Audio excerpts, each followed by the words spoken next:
விஷாலா, இன்று நான் பேச இருக்கக்கூடிய தலைப்பு பெற்றோரின் மதிப்பும் சுவனம் செல்வம் அப்படிங்கிறதான் பார்க்க போறோம். பெற்றோரை மதிப்போம் அப்படிங்கிறத பார்த்தாலே அளவுக்கு அதிகமான குர்ஆன் வசனங்களும் அதிக அதிக நபிமொழி தொகுப்புகளும் நமக்கு கண்முன்னே வந்து செல்லும். அந்த அளவுக்கு பெற்றோரை மதிக்கிறதுக்கு முக்கியத்துவம் கொடுத்து அநேக வசனங்களையும் அநேக ஹதீசுகளையும் நமக்கு இறக்கியிருக்காங்க. இது பற்றிய திருக்குர்ஆன் வசனம் அத்தியாயம் 17:23 இருக்கு. நபியே, உமது இறைவனை தன்னை தவிர மற்றவருக்கு வணங்கக்கூடாது என்று கட்டளையிடுவதுடன் தாய் தந்தையருக்கு உதவி செய்யும்படியும் கட்டளையிட்டிருக்கிறான் அப்படின்னு. இந்த ஒரு வசனத்திலேயே அநேக விஷயங்களை அல்லாஹ் தஆலா நமக்கு சொல்லியிருக்கிறான். ஏன் உதவி செய்யும்படி தானே கட்டளையிட்டு இருக்கலாம் அப்படின்னு சொல்லி நம்ம சொல்லலாம். ஆனா நமக்கு எல்லாருக்குமே தெரியும், நசர அப்படிங்கறதுதான் உதவி செய்தான். இது நமக்கு மீசான் படத்துல சுரேஷ் தான் சொல்லி கொடுத்திருப்பாங்க. ஆனா அல்லாஹ் தஆலா அவனுடைய களத்துல பதிவு பண்ணியிருக்க இந்த இடத்துல இஹ்சானா அப்படிங்கிற ஒரு வார்த்தையை பயன்படுத்தியிருப்பாங்க. இந்த வார்த்தைக்கு அர்த்தம் அரபி மொழிகள்ல அநேக அநேக விஷயங்களை குறிப்பிடுது. பெற்றோருக்கு நன்றி செய்யறது அப்படிங்கிறது இதுல பணிவிடை செய்தல், மரியாதை செய்தல், ஒழுக்கமாக நடந்து கொள்ளுதல், அவர்களை கண்ணியப்படுத்துதல், அவர்களுக்கு செலவு செய்தல், அவர்களுக்கு திருப்தி தேடுதல், அவர்களை மனம் நோகாமல் வைத்துக் கொள்ளுதல், அவர்களுக்கு செய்ய வேண்டிய, அவர்களுக்கு கொடுக்க வேண்டிய உரிமைகளை கொடுத்தல். இது மாதிரி அநேக அநேக விஷயங்களை பெற்றோரை பேணுதலை குறிக்கக்கூடிய ஒரு வசனமா இதெல்லாம் நம்ம பார்க்கலாம். அளவுக்கு அதிகமான விஷயங்களை நம்ம பார்த்துட்டு இருக்கோம். அதுல பெற்றோரை பேணுதல்ங்கிறது மிகவும் முக்கியமான ஒரு விஷயமா இருக்கு. அதுக்கு அல்லாஹ் தேர்ந்தெடுக்கக்கூடிய இந்த இஹ்சானா அப்படிங்கிற வார்த்தையுமே மிகவும் அழகான ஒரு வார்த்தையாக தான் நம்ம கலாம்ல பாக்குறோம். அது மட்டும் இல்ல, ஒருத்தவங்களுக்கு நம்ம செலவு செய்யறோம் அப்படின்னா முதல்ல பெற்றோர்ல இருந்து ஆரம்பிங்க அப்படின்னு அல்லாஹ் சொல்றான். இது அத்தியாயம் 2ல 215 இருக்கு.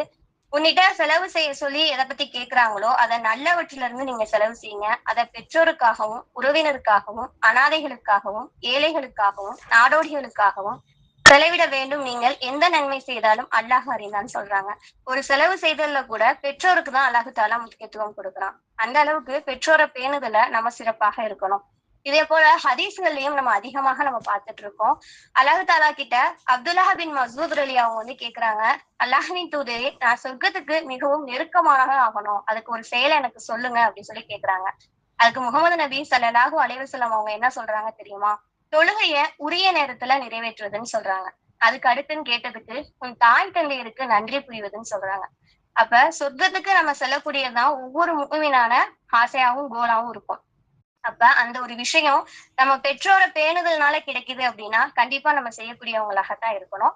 3வது இடத்துலதான் அறப்போர் புரிவதையே நபி சொல்றாங்க. அப்ப 2வது இடத்துல தாய் தந்தையருக்கு நம்ம நன்மை செய்யக்கூடிய விஷயமா தான் இருக்கு. இது முஸ்லிம்ங்கிற நூல்ல 138ல பதிவாயிருக்கு. அது மட்டும் இல்ல, நம்ம அனைவருமே தெரிஞ்ச ஒரு திருமறை குர்ஆன் வசனங்களும் ஹதீஸ்களும் நிறைய பார்த்துட்டு இருக்கோம். இதுல எல்லாருக்கும் தெரிஞ்ச ஒரு ஹதீஸ்லாம் தாயின் காலடியில சொர்க்கம் இருக்கு அப்படிங்கிற ஒரு ஹதீஸ். இது நம்ம அன்றைய காலத்துல சஹாபிய தோழர்களும் தோழிகளும் அறப்போருக்கு புரிஞ்சு ஷஹீத் ஆகுறதுக்கு அவ்வளவு ஆசைப்படுவாங்க. ஏன் ஷஹீத் அந்தஸ்து பெற்றாங்க அப்படின்னா அவங்க கண்டிப்பா சுவனம் செல்வாங்க அப்படிங்கிறது எல்லாருக்குமே தெரியும். அந்த ஒரு ஆசையில தான் ஜஹ்மர் அலி அவங்க போயிட்டு நபி அவங்க கிட்ட, அல்லாஹ்வின் தூதரே, நான் போருக்கு சொல்ல நாடுறேன் அப்படின்னு சொல்லி கேக்குறாங்க. அதுக்கு முகமது நபி ஸல்லல்லாஹு அலைஹி வஸல்லம் அவங்க என்ன சொல்றாங்க தெரியுமா? உங்களுடைய தாய் உயிருடன் இருக்கிறாங்களான்னு கேக்குறாங்க. அதுக்கு அவங்க ஆமான்னு சொல்றாங்க. அப்ப உன்னோட தாய்க்கு பணிவிடை செய்யி, இதன் மூலியமா நீ சுவனம் செல்லலாம். அவங்களுடைய இரு பாதங்கள் கீழ் தான் அந்த சுவனம் இருக்குதுன்னு சொல்றாங்க.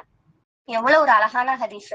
நம்மளுடைய தாயின் காலடியில தான் சுவனம் இருக்கு அப்படிங்கிறத மிகவும் தெளிவாக சொல்லியிருக்காங்க. அப்ப நம்ம அந்த தாய் தந்தையரை எந்த அளவுக்கு பேணணும் அப்படிங்கிறத நம்ம பார்க்கணும். இன்றைய காலத்துல அநேக நபர்களை நம்ம சந்திக்கிறோம், உறவு கொண்டாடுறோம். ஏன் சினிமா பிரபலங்களுக்காக உயிரே கொடுக்கக்கூடியவங்களாக கூட இருக்கக்கூடியவங்களை பார்க்கிறோம், அல்லாஹ் பாதுகாத்தவர்களை தவிர. ஆனா முகமது நபி ஸல்லல்லாஹு அலைஹி வஸல்லம் அவங்க சொல்றாங்க, உறவாடுவதற்கு மிகவும் தகுதியானவங்க யார் தெரியுமா? பெற்றோர் தான் அப்படின்னு.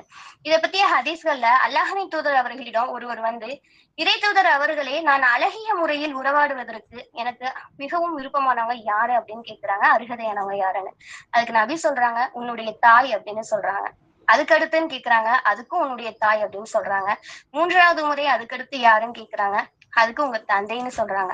அப்ப நம்ம அழகான முறையில உறவாடுவதற்கு ஒரு புனிதமான உறவு அப்படிங்கிறது நம்மளுடைய தாய் தந்தை தான். இவ்வளவு முக்கியத்துவம் வாய்ந்த இந்த செயல்ல நம்மள எத்தனை பேர் செய்யறோம் அப்படிங்கிறத நம்ம யோசிச்சு பார்க்கணும்.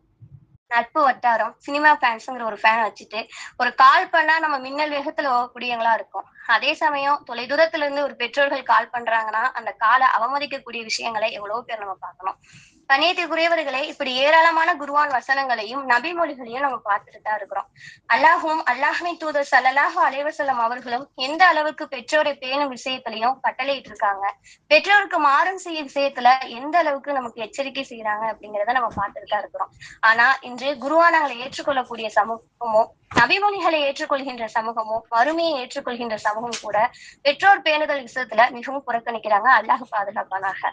அநேக மாற்று சத விஷயங்கள்ல தான் பெற்றோரை கைவிடக்கூடியவங்கள நம்ம பார்த்துட்டு இருந்தோம். ஆனா இப்ப நம்மளுடைய மதத்திலயுமே எத்தனையோ பேர் வெளியில நிக்கிறதையும் நம்ம முகாம்கள்ல பாக்குறவங்களா இருக்கும். ஒன்று மட்டும் நாம் நன்றாக தெரிந்து கொள்ள வேண்டும். இந்த உலகத்துல படைச்ச ஆண் பெண் அனைவருமே ஒரு கட்டத்துல பெற்றோராக கூடியவங்க தான். ஏன் நம்மளுமே இப்ப பெற்றோரா இருக்கக்கூடியவங்க தான். நீங்க நம்ம பெற்றோரை எந்த அளவுக்கு கண்ணியப்படுத்துறோமோ அதே கண்ணியம் அல்லாஹ் தஆலா கண்டிப்பா நமக்கு கொடுப்பான். நீங்க அவங்கள இந்த அளவுக்கு நோகடிக்கும் பொழுது நாளை அதே நிலைமை உங்களுக்கு வந்தா நம்மளுடைய மனம் எப்படி துடிக்கும் அப்படிங்கிறத நம்ம கண்டிப்பா சிந்திச்சு பார்க்கணும். உறவை துண்டித்தவர் ஒரு சமூகத்துல இருக்கும்போது அல்லாஹ்வின் அருள் இருக்காது. பெற்றோரை புறக்கணித்து வருகின்ற ஏராளமான பிள்ளைகளை நம்ம பார்க்கணும். அல்லாஹ் மன்னிப்பானாக. குர்ஆனின் பக்கம் திரும்புவோமாக. ஹதீஸின் பக்கம் திரும்புவோமாக. அல்லாஹும் அல்லாஹ்வுடைய தூதர் அவர்கள் கூறிய ஒழுக்கங்களையும் கட்டளைகளையும் பேணுவோமாக. அவர்கள் எந்த விஷயங்களை விட்டு தடுத்தார்களோ அவற்றை விட்டும் நாம் நன்மை பாதுகாப்போமாக. இந்த குழுமத்தில் உள்ள நாமும் நம்மளுடைய பெற்றோர்களை சரிவராக பேணி கண்டிப்பாக சுவனம் செல்லக்கூடியவர்களாக இருப்போம் என்று கூறியவளாக என்னுடைய உரையை முடிக்கின்றேன். அஸ்ஸலாமு அலைக்கும் வரஹ்மத்துல்லாஹி வபரகாத்துஹு.